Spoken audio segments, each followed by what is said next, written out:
Right then, my friends, as many of you may have gathered by this point, I always start these videos with a terrible joke, so let's get straight into it. Why can you never fill up a narrowboat?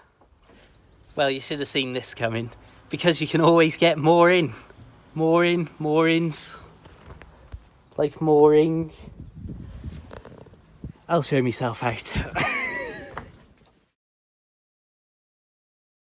Hello there folks, I'm Dan Brown from sortofinteresting.com and today you are joining me on board good old narrowboat Abel's Ark, and in this video I'd like to talk about my two narrowboat lives. As many of you know from videos in years gone by, I used to live on a small 30-foot Springer narrowboat, very simple, very basic boat, but at that point of my life it was a fantastic base to be out and about in the countryside, and it was a brilliant 4 years of my life. I honestly can't tell you how grateful I am to have had that experience in my mid-20s. Then I moved back to dry land and became a massive sellout, as many people on YouTube let me know.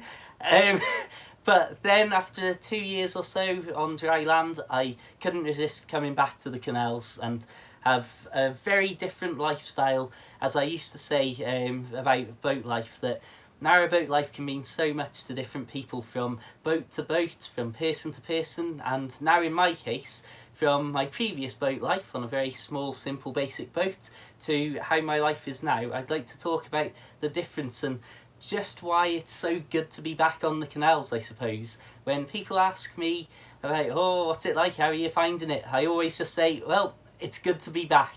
And I suppose this video is really going to be talking about why it's good to be back.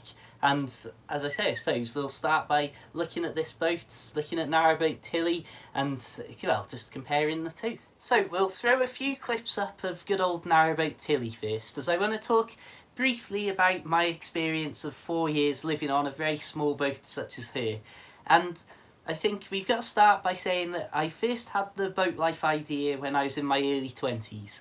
And so that was something that almost started off as a joke, that my friend suggested, oh, you could live on a narrowboat, as we paddled the canoe past, and we chuckled, and then I took it a little bit more seriously than anybody, including myself, had imagined at the time, and ended up living on a boat. But that had started in my early 20s, so as I was saving money, I got more and more impatient, and I was originally planning to buy a bigger, more comfortable boat than narrowboat Tilly. But once I'd got to a certain point of saving, I thought, you know what, let's just do it. I can't wait any longer. And so I ended up spending £11,000 on narrowboat Tilly. I've had a rule in my life that I never ever have any debt. And to me, part of the draw of boat life was the sort of carefree lifestyle, and I didn't want to spoil that by immediately putting a load of debt on myself that I then had to worry about. So I bought my little boat, and it was all great fun and games. And as I say, in hindsight, if I'd have taken out a loan and bought a much more up-to-date, modern, comfortable boat, then I may well have never moved back to dry land ultimately. But those are all things to think about, and well, hindsight is 20/20 and all the rest of it. So really, I bought narrowboat Tilly in that almost the impatience, overwhelming excitement. I was in my mid-20s, I was 25, and I moved on board, and this was the height of my spending hours and hours a week out cycling and walking all over the countryside. So I was visiting the canal very often on these walks and bike rides. So in many respects, it was almost destiny that sooner or later I would think, you know what, whereas I'm taking walks out to the canal to visit these beautiful places, I could literally be waking up in the morning already at these places, and then find myself going into even further random rural countryside areas. And those are my walks that can change as I move the boat around the canal. So it was with that mind that I overwhelmingly just could not wait and bought narrowboat Tilly.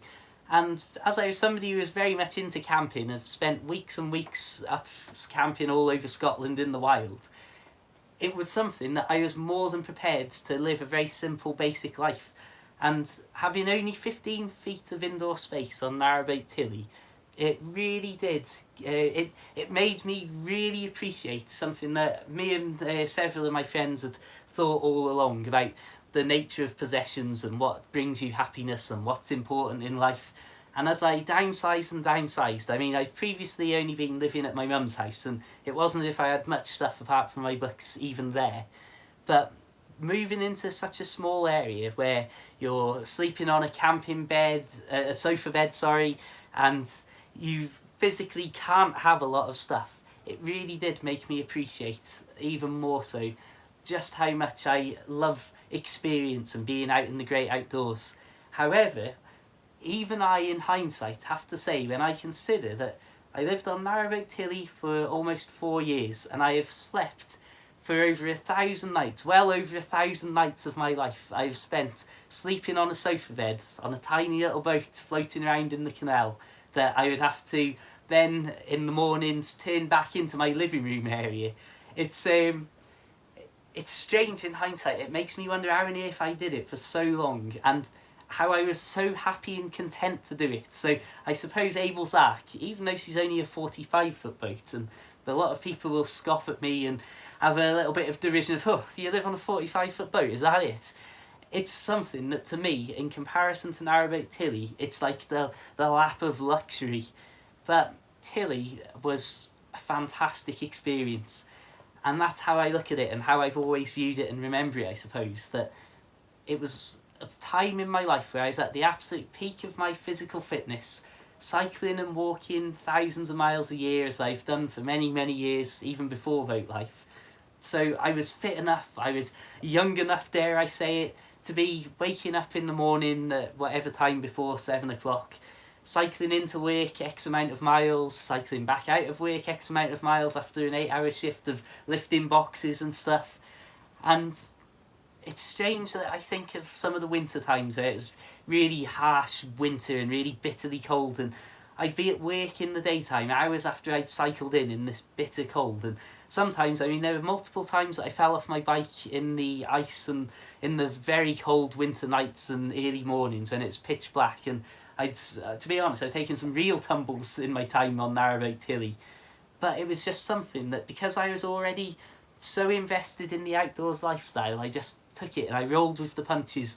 And when things didn't go right, I absolutely panicked, don't get me wrong, because I didn't have a clue what on earth I was doing in terms of boats and systems on boats and things like that. But really, the whole of Narrowboat Tilly and the boat life experience back then was all about being in the great outdoors. So all of the hardship of cycling X amount of miles, I mean, there was times where I would be moored up so far away from Oswestry, where most of my family are and a lot of my friends, and where I work, I'd be moored up maybe 25 miles or so away. So it was impossible to wake up in the morning, cycle that distance, do an 8-hour shift, cycle back out, and then cycle back in the next day. And so I'd end up cycling from somewhere like Whitchurch, 25 miles or so, to my friend's house at Western Ryn, which itself was still 5 miles from Oswestry. So I'd bike to their house the day before that I was in work. Then I'd wake up at their house in the morning, cycle 5 miles into work, do me work, and then cycle 5 miles back out in the evening, do it again the next day.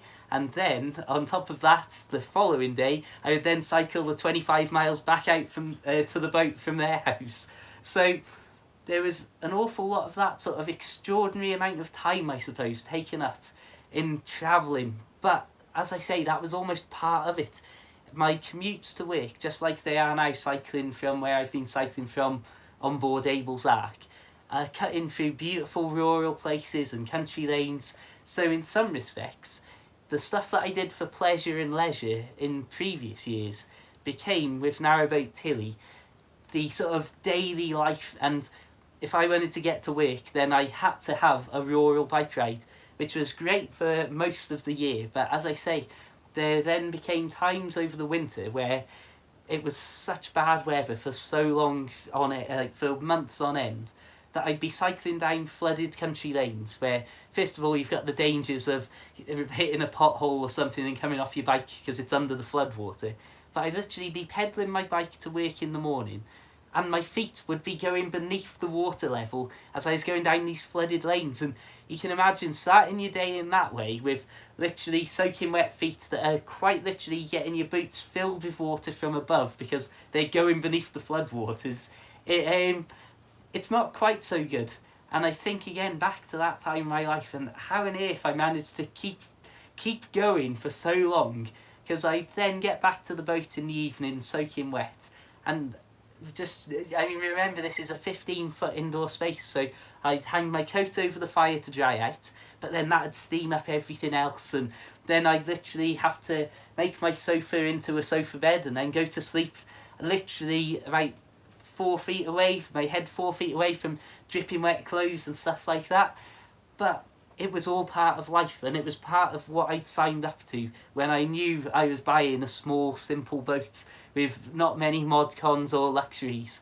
And again, in hindsight, I'm so glad that I did it, because it's such a fantastic experience for 90% of the time, maybe more. But my goodness me, in hindsight, when I think of the simplicity and the sheer how difficult it made my life really in many respects, of because I was adamant that I didn't want to be in a marina for some ridiculous reason, I suppose, in hindsight, of that being so dead set when I bought the boat on I'm buying a boat to be out in the countryside, that I let that cloud my vision, and instead of thinking, well, I could moor up at Chirk Marina or Ellesmere Marina, where I'm currently recording this video from, and then I haven't got to worry about travelling 25 miles on my bike to see my friends or family, or go to actually do some real work at a real place of work. And it's one of those things that I just think I sort of almost artificially derailed my life in so many respects. But it was a fantastic experience, and being there in the moment and at that time of my life, in my mid-20s, as I say, it was just an absolutely great time. However, since moving on to Abel's Ark, it's really opened my eyes as to how different my life could be on a narrowboat. And that's something that, as we pan across now and have a look at Abel's Ark, I want to talk about with my return to narrowboat life. So, narrowboat Abel's Ark, 45 foot. I've been living on board for a couple of months now, and I can't explain to you the difference that it has made having this extra room. So, what on earth is the big deal that's made such a difference to my life and made it such an easier, simpler, more comfortable experience to live on Abel's Ark than it was on Narrowboat Tilly? As I say, Tilly was a great experience, but it wasn't the most comfortable, and it certainly wasn't luxurious. So, we've got double the indoor room here at 30 foot. And that itself, that alone, I can't explain what a difference that has made to my boat life. I honestly just can't explain. I mean, for a start, we've got our living room area here, so we've got an actual living room here with a real sofa that doesn't also have to be my bed. We've got a ridiculously big fire here, which again is capable of throwing out an extraordinary amount of heat into such a small area as a boat. And we've got storage, we've got my little writing desk and storage up on the wall there. I mean, this sums up my general sort of amount of possessions and stuff I've got. I've still got empty drawers with absolutely nothing in, and even a lot of these baskets have only got stuff in there that should really be under the bow storage with my tools and stuff like that. But looking around here, immediately, if I've come home and it's been raining, or if it's bad weather or anything like that, instead of having to come in and put me wet clothes up over the fireplace or something like that, and then change this into a bed and that being the end of it, instead I've got this ability to, if we turn around here, have a covered over stern area, which can be, it's got doors that go on the side so it can be completely sealed and almost perfectly waterproof. I've got these bars at the top, which I've already, on the very few moments of rain that we've had, hung up my wet clothes from there overnight. And again, you've got that, wow, I'm not fetching damp clothes inside and it's not steaming up the inside of the boat. So something as simple as that, which I never could have really imagined or possibly planned for, it's another little benefit that just makes life that a little bit more comfortable. And having this extra room and having the stern and bow areas covered over has been such a huge benefit that I never ever would have imagined that it would have been. So another similar thing, for example, we've got storage of logs and coal and stuff under here. Got some rubbish bags to take down to the waste disposal after. But because we've got this as a covered over area, this is a perfect place to put it. And obviously, like I say, I'd ignore the black bin bags, they wouldn't normally be there for so long. But it's out of the way, I can still sit on the seat, and I've had family and stuff around, and we've been sat eating out there, and it's just a beautiful little extra area that almost acts as its own dining room, with the lack of an actual in the boat dining area. So that's, again, just one of the tiny little things, just simple things like that of not fetching wet clothes or things like that inside, and having somewhere to store the coal and the wood. Whereas on Narrowboat Tilly, I had to store it in the bow area, so I could not have any sort of seating or anything whatsoever in the bow. Whereas if we walk down here to the front now, we've got this absolutely beautiful area on a beautiful sunny day like this, at least, where we're covered over. We can put the sides down, and we've got windows in the sides if we want. But really, as we pan around here, you can see this is an absolutely beautiful little seating area, and again there's storage in the seats there too. But that itself, again, on Tilly, because I didn't have any room to put anything, that front area would have been absolutely filled with bags of coal and tubs of wood and stuff like that, because there was nowhere else literally for it to go. Equally, if we pan around to the kitchen area here, ignore all the stuff, I'm still getting stuff sorted with the oven being fitted. It's all fixed in place now. Just a side note here, I will be having an extra bit put up here with heatproof tiles and stuff, so that protects anything like the door and that. And also it will come up above the level of the hobs, so that it's impossible to put a pan, as illustrated here, like that, and then have this accidentally smash a boiling hot pan of water everywhere. And so, again, simple safety, I suppose that is. But looking at the kitchen area and ignoring the mess, a very key point, ignoring the mess, we've got not a huge amount of worktop space, but we've got more than I had on Narrowboat Tilly to a certain extent, because my writing desk on Narrowboat Tilly was created by removing a bed and seating area that was up at the front of the boat. And I also, to get more room in the actual sleeping area of Narrowboat Tilly, which effectively would have been this area, I had to get rid of one cupboard and saw off the top of a worktop so that I could have my feet stretched out off the edge of the bed. So again, Narrowboat Tilly was simple and basic when I bought it, but she actually got more simple while I was on board. Equally, panning back around here to the kitchen area, because I lost the cupboard space from what I'd sawn away and got rid of to have more sleeping room, I then also got rid of my fridge off Narrowboat Tilly. As you can see, we've got a very small fridge beneath our very small oven here, and I basically had to get rid of the fridge because, first of all, it's not like I was the grandest of chefs in my mid-20s, or even now in my early 30s. But I had to basically take the area where the fridge had been and turn that into a cupboard.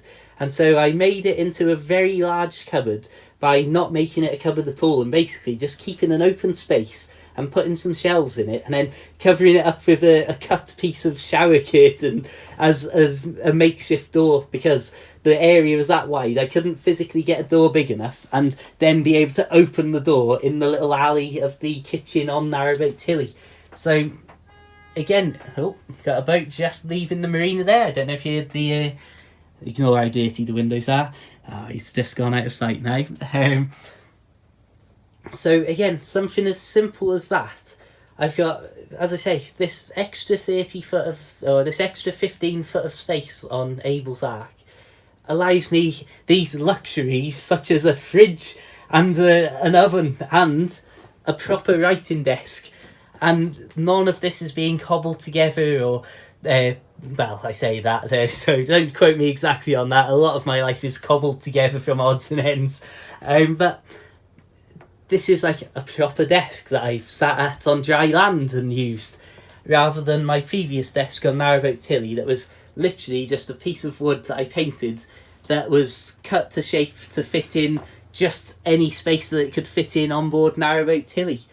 And equally, just simple things like this, having an actual little wall here that hasn't got to be used or I'm not brushing against, so I can actually have little things on display. And again, it's not as if I have loads of stuff or any great amount of possessions, but I've got a few things. Got a classic childhood teddy here, and so it's a gift from an American couple who left it on board Narrowboat Tilly many years ago. That's the early days of my boating YouTube career, if you like to use that word, which I definitely do not.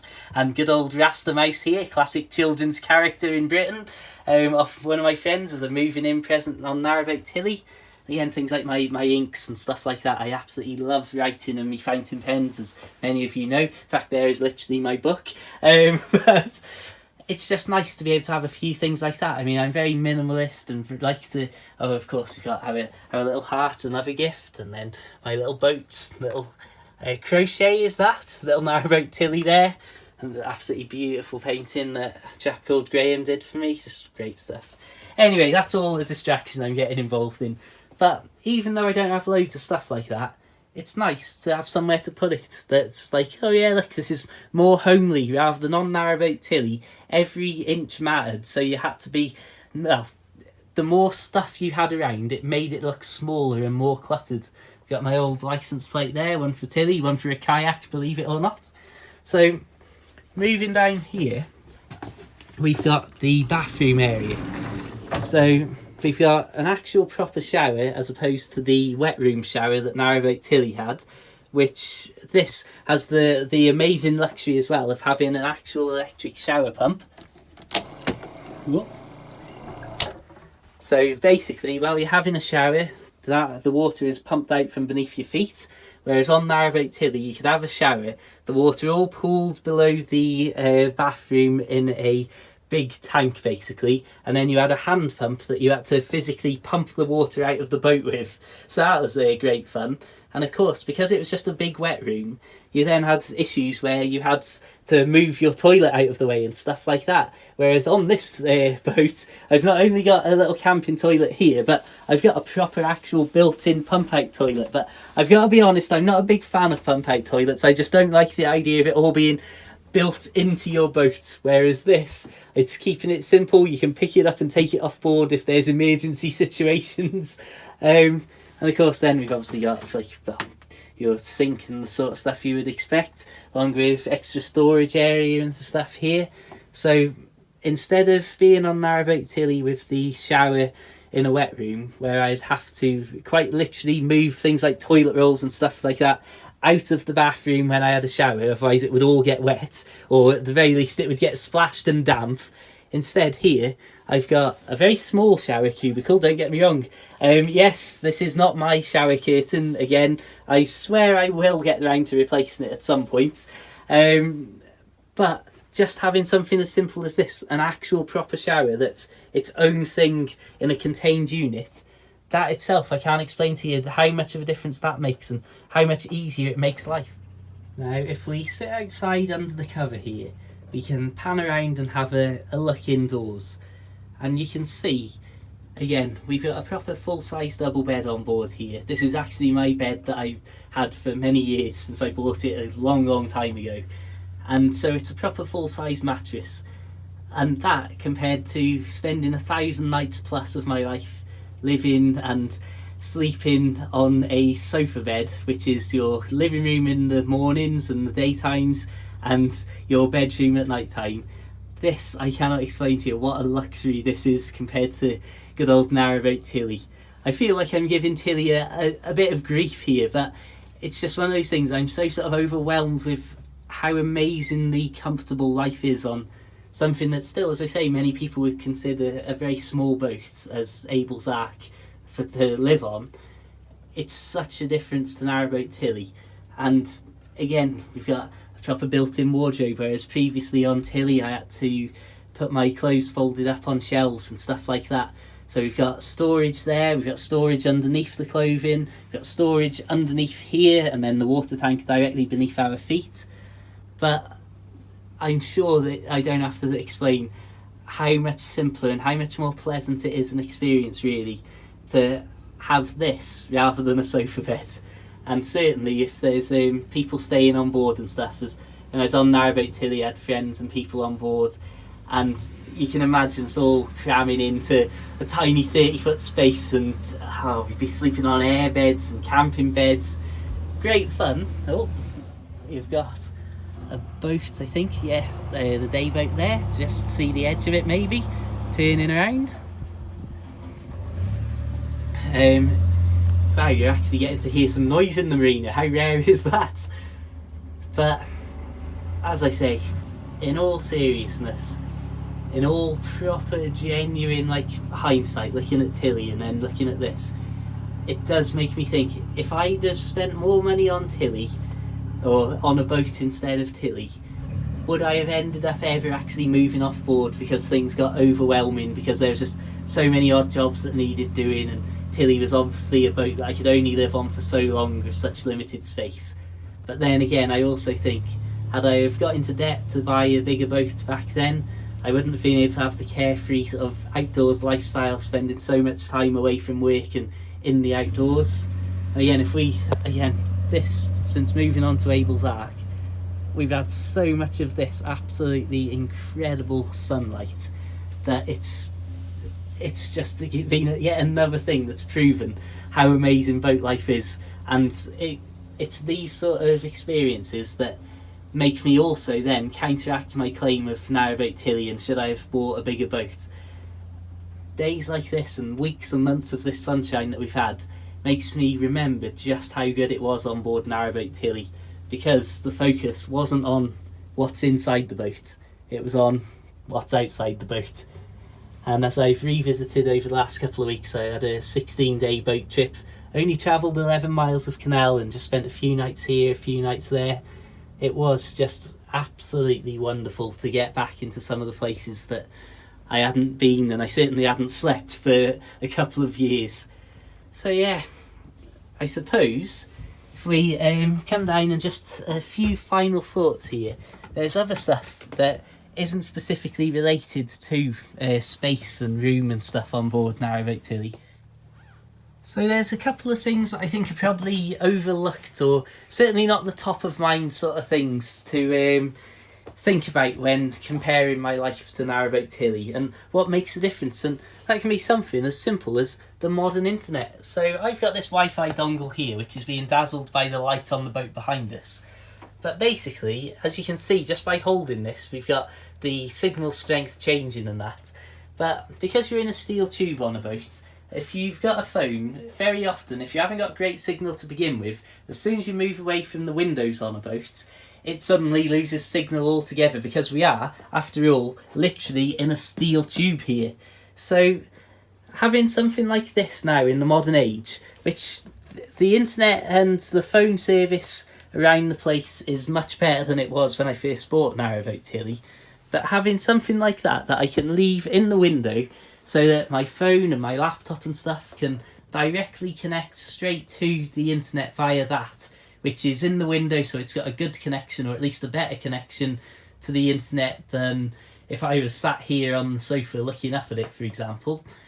But it's that thing of, that's made my life so much easier, because often when I was on Narrowboat Tilly, I wouldn't have phone signal, I wouldn't be able to communicate with people, and so I'd have to walk down the towpath to find signal. Whereas this is a device entirely dedicated to basically being an antenna. And something as simple as that's not even like a professional or serious level of solution. That's just a £30 little extra on board, basically. So something like that, you can imagine, has made it so much easier to organise stuff, because people that can actually get in contact with me. It's made it far easier to do my videos, because uploading videos through that is, I'm not joking, there's things that'll upload in half an hour or less that would take hours to upload on my broadband when I was living on dry land. And that's another thing that I never anticipated or appreciated, just how good mobile broadband coverage is these days. And again, the idea of a 4G high-speed mobile network when I moved on board Narrowboat Tilly it wasn't even a distant dream. It was just something that couldn't have been considered, at least to me at that point, because I was struggling to pick up phone signal on my not smartphone. And well, as I say, I think it cost me about £8 or something like that, my phone back then.